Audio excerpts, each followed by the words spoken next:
Hi there, and welcome to the Entrepreneur's Therapist podcast. I'm your host, Shulamit Bear-Lev Tov, and I'm the Entrepreneur's Therapist. You can call me Shula for short. My pronouns are she, hers. This is the podcast for business owners, solopreneurs, micropreneurs, freelancers, and self-employed folks who want support for riding the emotional roller coaster of running a business. I'm on a mission to mitigate the entrepreneurial mental health crisis and transform the entrepreneurial ecosystem to include you, the whole human founder, as a business priority. I do that through this podcast, of course, and also through speaking, teaching, and consulting, and by supporting women business owners to prevent burnout and preserve their peace of mind as they ride the emotional roller coaster of running a business in an era of relentless stressors that can make you want to lose your crap on the daily. This podcast is being recorded on lands that have been stewarded for 10,000 years and to this day by the Algonquin Anishinaabe Nation. Land acknowledgements are calls to action from Canada's Truth and Reconciliation Commission, and this is your call to action to find out whose land you're on and share that information with others and take what other actions you can toward reconciliation, because the harms caused by settler colonialism are ongoing. Today's topic is a mindset shift that can relieve stress. So as business owners, and even in general, stress management is something everybody talks about. We women entrepreneurs are always looking for new stress management techniques because wearing all the hats and doing all the things can be beyond stressful. So the thing is, why we're in pursuit of stress management techniques, obviously it feels crappy to be stressed out, and we all know that stress is bad. Everywhere you look, you see that message repeated. Stress causes heart attacks, high blood pressure, strokes, and diabetes. And, stress isn't a pleasant experience either. It keeps you up at night. It makes your thoughts race. It can give you heart palpitations, sweaty palms, panic attacks. It makes you snap at people and cry at the drop of a hat. It's never a good feeling when you're overwhelmed and can't mobilize the resources you need to respond to the demands that you're facing. And that's the textbook definition of stress, right? You're overwhelmed and you can't mobilize the resources you need to respond to the demands that you're facing. But maybe you don't need to reduce your stress. Maybe all you need is to change the way you think about stress. Did you know that the way you think about your business challenges can actually de-stress you? For women entrepreneurs, making deliberate choices about how we think is part of the healthy mindset we need to be stronger so that we can succeed in business and in life. So, fight, flight, and stress management. The history of this concept, the idea of fight, flight response, stress management, and stress as bad news has been around since the 1930s, thanks to Hans Selye. And there's a link to this information and his research in the show notes. The fight-flight response mobilizes the body's stress response in a way that inhibits effective thinking and decision-making and makes it hard to deal with negative thoughts and emotions. When we're under stress and the fight-flight response mobilizes, the brain's energy is directed toward immediate survival responses in the moment and not long-term problem solving and creative thinking. We all know the feeling. We see red and nothing else, or we run around like chickens with our heads cut off, or we freeze, or we collapse. As women entrepreneurs, we go through all these kinds of experiences on a regular basis. And living in the fight-flight response all the time isn't good for your body, your spirit, your mind, or a healthy mindset. But we do need the body's stress response. It's what mobilizes us. It's what gets us up off the couch to look for the remote when we want to change channels. It's what makes you run around the office looking for your cell phone the rare time that it actually rings. But the thing is, we don't need to manage stress. The issue is not with stress itself.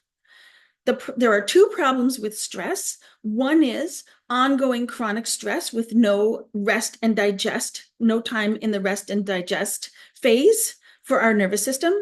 And how we think about it and what we do with it. So, did you know that in addition to the stress response, there's also a challenge response? The challenge response mobilizes the sympathetic nervous system, just like the fight flight response does, but a different ratio of stress hormones are released when the challenge response kicks into action. The challenge response to stress actually facilitates decision making, supports clear, effective, and sustained thinking processes, and enables you to handle negative emotions well. You can see how then, if you're focused and feeling confident and in control, you're likely to perform better. And so activating the challenge response puts you in the zone, right? Quotation marks, in the zone of performance. You might recognize your challenge response, or rather, you might recognize the experience of being in the zone. Well, that's your challenge response. The nervous system is aroused, you're mobilized and engaged, your mind is focused on the task at hand, and things are going well. It's a paradigm shift to think of adverse events in your business or your life as challenges rather than threats. So the difference is when you perceive it as a threat, metaphorically speaking, you freak out. You go, oh my God, this is a disaster. When it's a challenge, you go, oh, what am I going to do about this? This is a practice, though. It's not enough to say, oh, okay, from now on, stress is going to be good for me. I'm going to think of stress as good for me. This is where self-talk plays a really important role. What we say to ourselves really matters. When you freak out, do you say things to yourself like, oh crap, this is really bad news? Oh man, what a disaster. I just can't catch a break. Or, I should have known better. I'm sure if you've studied self-growth in any way, you know that this kind of thinking isn't helpful. This negative self-talk can bring you down, right? All the stress management books say we should avoid catastrophic thinking and self-criticism. But what are you going to do about it?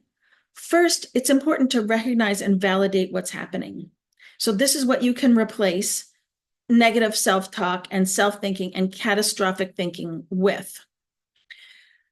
So recognizing and validating what's happening looks like saying to yourself, yikes, this is tough. Wow, this is really hitting me hard. Or, oh, I'm struggling right now. And it can happen. It can help to place a gentle hand on your chest, maybe, and place your awareness on your breath before you say something to yourself like, wow, this is hard. I'm struggling. This kind of validation and this kind of gentle reassurance with the gentle touch of your hand and your focus on the breath can help calm your emotions. And maybe you could add in a stretch or a walk to the bathroom or a cup of tea before you take the next step. So step 1 is to recognize and validate. Step 2 is supportive self-talk. But again, what does this look like? When you feel your heart rate rising and your palms getting sweaty, to activate the challenge response and foster a healthy mindset, you can say things to yourself like, oh, my body is reacting this way because I'm preparing to face a challenge. Oh, my body's mobilizing itself because I really care about this. You could also say something like, yeah, I faced lots of challenges before and it turned out okay. Oh, I know this is hard and I trust in my capacity to handle it. So the first step, again, with the gentle hand, is the recognition and validation. And still, maybe you might like to keep your gentle hand on your heart space and your focus on your breath as you say these supportive things to yourself. Right, I'm struggling right now. This feels hard. And I'm preparing to face a challenge. I trust in my capacity to handle this challenge. And then you can add in some curiosity. So I wonder, is there a way that I can take action here? Or, I wonder, which of my strengths can I use in this situation? What's going to serve me well? Or what kind of help can I ask for? Who can I reach out to? And you'll notice the tone of voice, not like What can I do? How can I take action? What am I going to do about this? Which has a very kind of pressured, tense, anxious, pushy feeling to it. It's really a kind of sitting back, being with yourself, and a kind of a wondering, like, oh, I wonder if there's a way I can take action here. Like, I wonder. And then to pause and wait. Pause and notice. What is it that comes in response to that curiosity? And you could, if you've made yourself a tea, you can pause and jot down a few notes. With this practice, it can take as little as with practice over time, this practice can take as little as a moment or two, although initially it might take up to 10 minutes. Some people like to have biz BFFs with whom they have ongoing text or Voxer voice note conversations, and that would be a good place to hold this kind of conversation with yourself, asking your BFF to be a compassionate witness.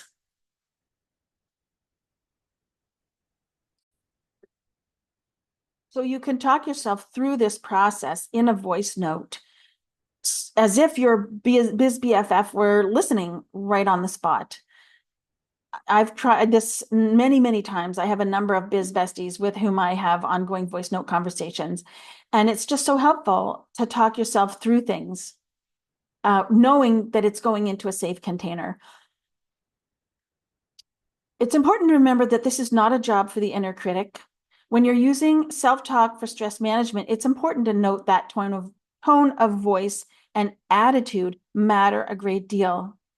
Supporting yourself is not a job for the inner critic, and you can recognize the difference, because when the inner critic comes telling you, and it does sound really logical, right? It does sound like it makes sense. It has good reasons.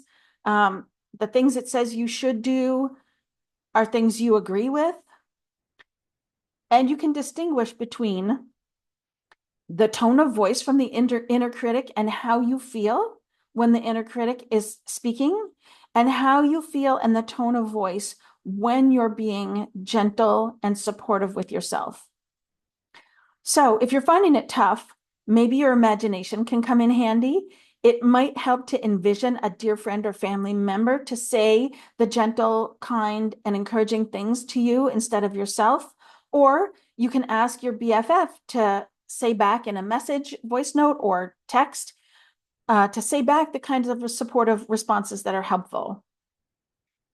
There's now a great deal of research that demonstrates it's not stress itself, but how we think about it and then respond to it that determines its impact on our health and mindset. And so as entrepreneurs, we face challenge and threats all day long. Finding a way to tell yourself an empowering story about yourself as a person with the ability to face a challenge supports the healthy mindset that can help you make it through the day more effectively and with less emotional wear and tear. There's a great book on this topic of stress as a positive experience in your life, and ways that you can use it, more ways that you can use it to your advantage. And I've linked the book in the show notes, so you can take a look if you want more information. This podcast is brought to you by my self-guided virtual retreat. You can create your customized plan for mental and emotional well-being as a business owner to keep your CEO self in the driver's seat so you don't flip your lid and blow up your business when the crap hits the fan. Running a business, the stresses of running a business, like we've just talked about today, can run down your mental health.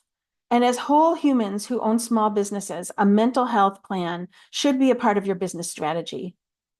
You can boost yourself, your mental and emotional well-being, and your business with a mental health plan for you, the business owner. And you can buy the self-guided mental health plan virtual retreat today. It's $99 US, and it includes a workshop recording, an enhanced PDF transcript, and worksheets. The link is entrepreneurstherapist.click/MH-plan, but the link is also in the description below. Thanks for listening. I'm the Entrepreneur's Therapist, and I'm on a mission to mitigate the entrepreneurial mental health crisis that's been talked about in the business press since at least 2018. So it's a big deal, and it's ongoing. And also to transform the entrepreneurial ecosystem to include you, the whole human founder and business owner, in business processes, and plans and priorities. If you've gotten something valuable from this episode, you can support my mission by sharing with friends and colleagues whom you think need to hear this. Subscribing, rating, and reviewing also helps mitigate the entrepreneurial mental health crisis by making it possible for this podcast to reach more stressed out entrepreneurs who need support, validation, and tools to help them care for their mental and emotional well-being in an era of relentless stressors that can make you lose your crap on the daily. I look forward to connecting with you next time.